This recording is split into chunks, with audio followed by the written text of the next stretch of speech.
Le professeur Andrea Christidis est une militante pour la vérité et la justice pour les enfants et les parents. Elle est psychologue clinicienne, pédagogue, neurophysiologue, criminologue et légiste, ainsi que thérapeute comportementale. En tant qu'experte indépendante, elle a déjà examiné plus de 1000 cas familiaux afin de déterminer si les placements par les services sociaux étaient justifiés. Ce faisant, elle a découvert des expertises de complaisance, des falsifications de signatures, des abus de données, des diagnostics erronés, de la corruption étatique, des falsifications de procès-verbaux, des diffamations et des allégations mensongères. Elle a également découvert des cas de violences rituelles sataniques. En raison de son grand engagement, dès le début, elle a été confrontée à de nombreuses résistances. On a par exemple tenté de lui retirer ses titres professionnels. Plus de 80 plaintes pénales ont été déposées contre elle, mais toutes ont pu être invalidées. Le professeur Christidis révèle que les placements en Allemagne donnent lieu à des abus institutionnels qui exploitent les enfants de multiples façons. Pour lutter contre cela, elle a fondé en 2024 l'association Action Resist. Celle-ci est composée d'experts dans les domaines de la médecine, de la psychologie, de la pédagogie, du droit, de la criminologie, de la biologie et de l'informatique, et elle s'engage pour la protection des enfants et de leur santé, ainsi que pour la liberté et l'état de droit. Cette association permet de regrouper efficacement les compétences des différents domaines spécialisés. Le professeur Andrea Christidis siège également avec son mari au conseil d'administration de MWGFD, une association qui s'est donnée pour objectif de servir le bien-être sanitaire et social de la population.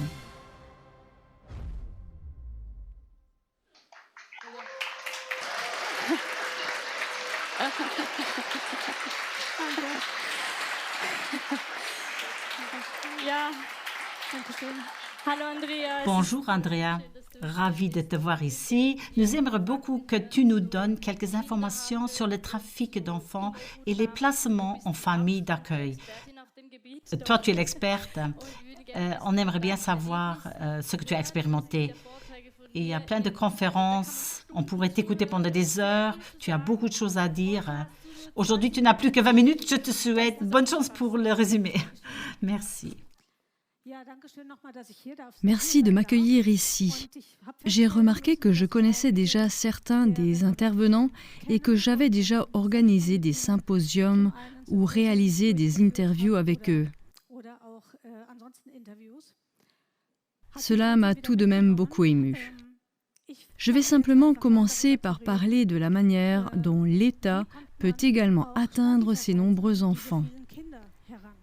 Et je vais aborder plusieurs points. Point 1. Alors, pour commencer, le double visage de la protection de l'enfance. L'Allemagne est considérée comme un État de droit, un refuge pour les enfants, mais la réalité est tout autre. Fin 2023, environ 215 000 enfants étaient placés hors de leur foyer dans des maisons d'enfants, des familles d'accueil ou des institutions d'aide à la jeunesse. En 2024, environ 190 enfants ont été séparés de leurs parents chaque jour. Chaque année, environ 148 600 procédures sont engagées pour des questions de garde et de droit de visite. Jusqu'à 86 000 enfants sont impliqués et pris au piège dans des procédures hautement conflictuelles. Dans le même temps, les coûts par cas augmentent. En 2016, ils s'élevaient déjà à plus de 12 000 €. Aujourd'hui, ils sont nettement plus élevés. Les dépenses annuelles totales pour les placements hors du foyer familial s'élèvent à 8 milliards d'euros. La protection de l'enfance est depuis longtemps devenue une activité qui brasse des milliards. Mais derrière cette façade se cache la violence institutionnelle, les intérêts économiques et les défaillances structurelles. Deuxième point. Le Dr Reinhard Füllmich a mené une campagne d'information à l'échelle mondiale. Cet avocat de renommée internationale, Reinhard Füllmich, s'est fait connaître d'un public de plusieurs millions de personnes grâce à la commission Covid. Sa mission, informer sur les dysfonctionnements politiques et sociaux. Il a également rendu compte du trafic d'enfants, des abus sexuels institutionnels et de la corruption au sein des autorités.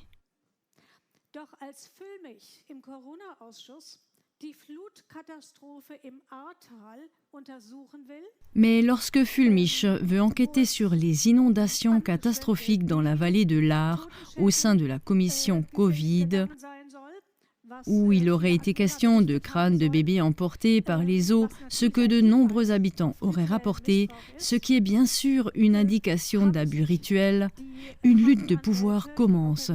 Ce point a également conduit, et cela a déjà été évoqué à plusieurs reprises aujourd'hui, que d'autres personnes qui ont fait cette affirmation et qui voulaient enquêter sur ce sujet, pas seulement le docteur Reinhard Füllmich, mais aussi par exemple Max Eder, qui est actuellement en détention préventive et n'a toujours pas été inculpé et qui a fondé à l'époque le GSG 9 et qui était très actif dans ce domaine, et d'autres personnes en relation avec le groupe dit Prince Russ, je crois qu'il s'agissait de 26 personnes, sont toujours en détention préventive aujourd'hui. 2 d'entre elles sont décédées entre-temps. Le 5 septembre 2022, une plainte pénale sans fondement est déposée contre le docteur Füllmich. Elle échoue, mais le tribunal ouvre alors ses propres poursuites.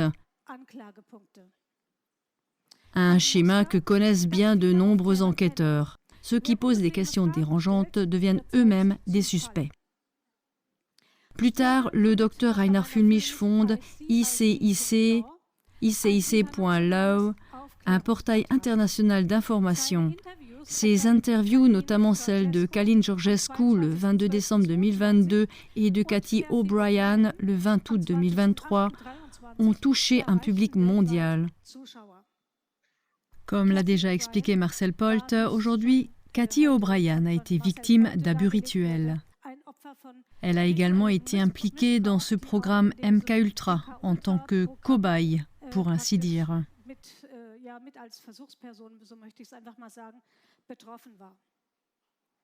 J'en arrive maintenant au point 3, un cas d'abus à Berlin et quand le système échoue.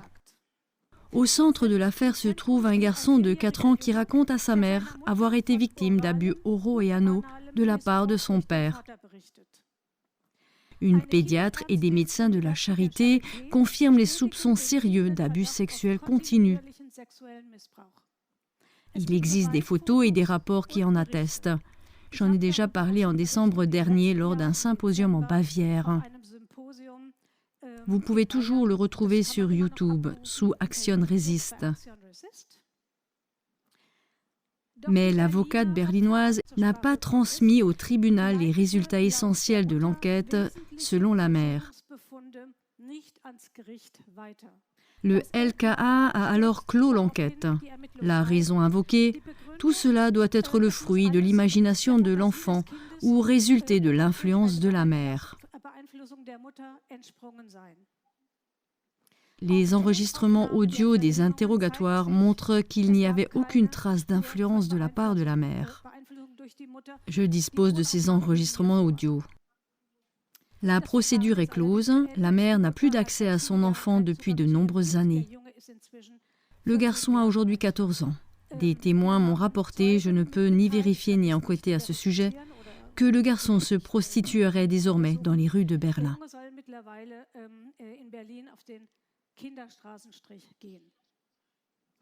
Quatrièmement, escalade et privilèges accordés à l'auteur des faits. Le garçon développe des troubles du comportement très graves, comportement sexualisé, incontinence et tendance suicidaire. Il incite des adultes à commettre des actes sexuels, reproduit des scènes d'abus à la maternelle et à l'école.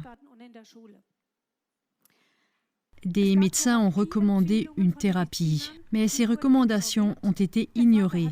Le père les a refusées, mais a néanmoins obtenu la garde exclusive en 2015. La mère, comme je l'ai déjà dit, a perdu tout contact avec l'enfant. Pendant 1 an, elle n'a pas été autorisée à voir son enfant. Puis elle l'a vu sporadiquement et sous surveillance, et depuis, elle n'a plus aucun contact avec lui depuis des années. Plusieurs expertises ont confirmé les abus. Elles sont toutes restées sans suite. En 2017 et 2018, alors que l'enfant vivait depuis longtemps chez son père, le service d'aide sociale à l'enfance de Neukölln a encore documenté un comportement massivement sexualisé chez l'enfant. Le garçon a répété à plusieurs reprises « Je veux mourir ». J'ai examiné tous les dossiers qui m'ont été présentés par le tribunal des affaires familiales, etc. Il n'y a aucune preuve que la mère ait mis en danger le bien-être de l'enfant. Cinquièmement, imbroglio et protection systémique des auteurs. La mère apprend que le Centre américain pour les enfants disparus et maltraités, MECMEC, déjà mentionné par Uwe Kranz, a enregistré une plainte pour pédopornographie dans cette affaire. La plainte a été enregistrée par l'Office régional de police criminelle allemande, mais aucune enquête n'a été ouverte. Carsten Stahl, qui se présente publiquement comme un défenseur des enfants, connaît personnellement le suspect, donc le père, depuis son adolescence, selon la mère. Il lui rendait également visite dans l'appartement qu'il partageait à l'époque où la mère vivait encore avec le père. Mais Carsten Stahl poursuit la mère en justice parce qu'elle a dit qu'il connaissait ce père. La mère gagne le procès et le juge demande « Quel est le but recherché par Stahl? Pourquoi la mère n'aurait-elle pas le droit de dire qu'il connaît le père ?»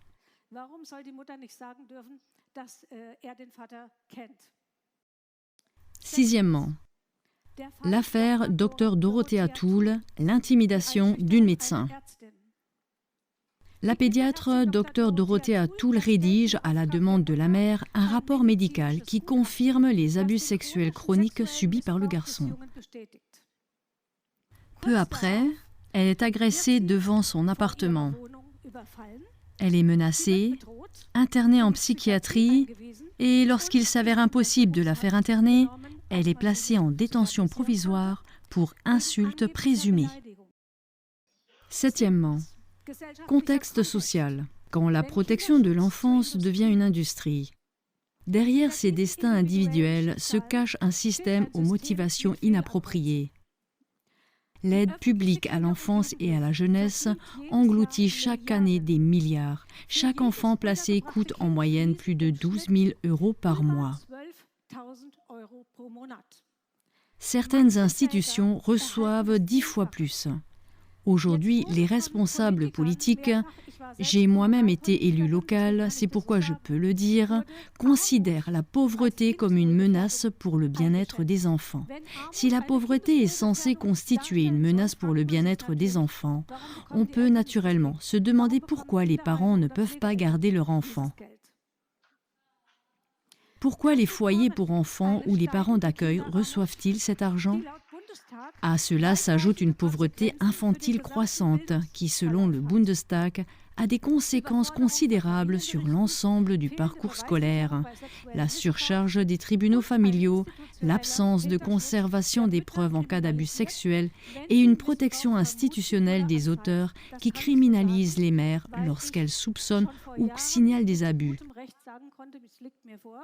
Je peux l'affirmer car j'ai examiné il y a des années plus d'1 millier de dossiers de droit familial et j'ai étudié et critiqué autant d'expertises. Je dois préciser qu'il est très difficile de prouver les abus sexuels en l'absence de matériel génétique ou de blessures graves. Lorsque les enfants font de telles allégations, on soupçonne très souvent la mère d'avoir manipulé l'enfant. On dit alors que la mère met en danger le bien-être de l'enfant et celui-ci est confié à l'auteur présumé des faits, et ce, dans pratiquement tous les cas. Je peux le confirmer. À cela s'ajoute la protection institutionnelle des agresseurs qui criminalisent les mères. Très souvent, celles-ci font alors l'objet de poursuites pénales ou sont psychiatrisées.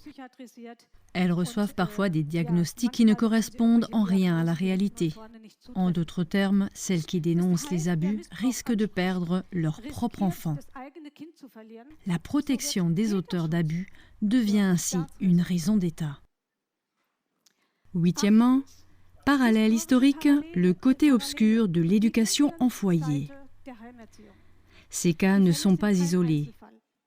Des expériences de Kentler, de Hasenburg, en passant par les villages d'enfants SOS, ou la petite Lena de Wunsiedel, les institutions supervisées par l'État ou l'Église ont été le théâtre à maintes reprises de violences sexuelles, de tortures ou de morts. Ces faits sont documentés publiquement. Vous pouvez également les consulter sur notre page d'accueil sous Action Resist. Nous avons déjà organisé de nombreux symposiums à ce sujet et cité de nombreux cas et sources. Beaucoup de victimes n'ont jamais été entendues et ceux qui dénoncent les abus deviennent souvent eux-mêmes des cibles. J'en sais quelque chose. Et neuvièmement, pour conclure, le prix de la vérité. Le docteur Reinhard Füllmich symbolise ceux qui disent des vérités dérangeantes. Il voulait dénoncer la corruption, les abus et les abus de pouvoir.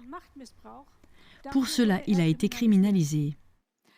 Le docteur Dorothée Atul a diagnostiqué ce que personne ne voulait entendre et a perdu sa liberté. C'est également le cas de Max Eder et d'autres membres du groupe Prince et certainement de beaucoup d'autres encore. C'est pourquoi j'aimerais ajouter que nous allons publier sur notre page d'accueil Action Resist les comptes bancaires destinés aux dons pour les personnes concernées qui sont en détention préventive et qui ont un besoin urgent d'aide financière pour leur défense juridique. Nous publierons donc ces informations sur notre page d'accueil.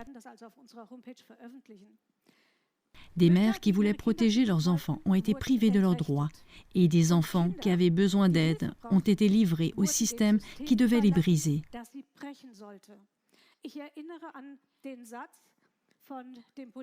Je rappelle la phrase prononcée en 2002 par l'homme politique et ancien chancelier fédéral Olaf Scholz. Nous avons déjà conquis la souveraineté au-dessus des lits d'enfants. Cela signifie que l'État s'est approprié les enfants. Ils sont endoctrinés dès la maternelle et à l'école avec une éducation sexuelle inappropriée. Nous avons eu ce Original Play où les parents ne savaient pas que des hommes étrangers entraient dans les maternelles et harcelaient sexuellement les enfants. Il y a même eu des abus, etc. Donc ce genre de choses arrive et les parents n'ont aucune chance. S'ils se plaignent, ils doivent s'attendre à ce qu'on leur retire leurs enfants. Et le message central de tout cela est le suivant. La protection des enfants ne doit pas servir de prétexte à la dissimulation. Ceux qui dénoncent les abus protègent les enfants, pas les systèmes. Et ce que je tiens encore à dire ici, c'est que le placement des enfants est pratiquement un permis pour faire de l'argent. Et le travail d'information commence là où le silence est imposé. Merci, merci beaucoup. Merci beaucoup, merci.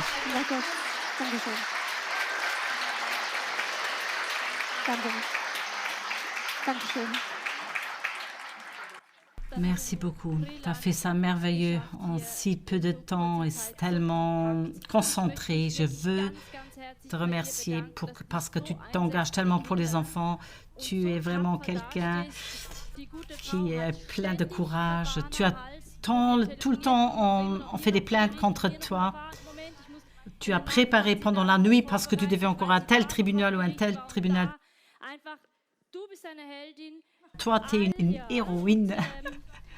Et merci que toi, tu as aussi rassemblé ces différents points. Merci beaucoup pour cet exposé.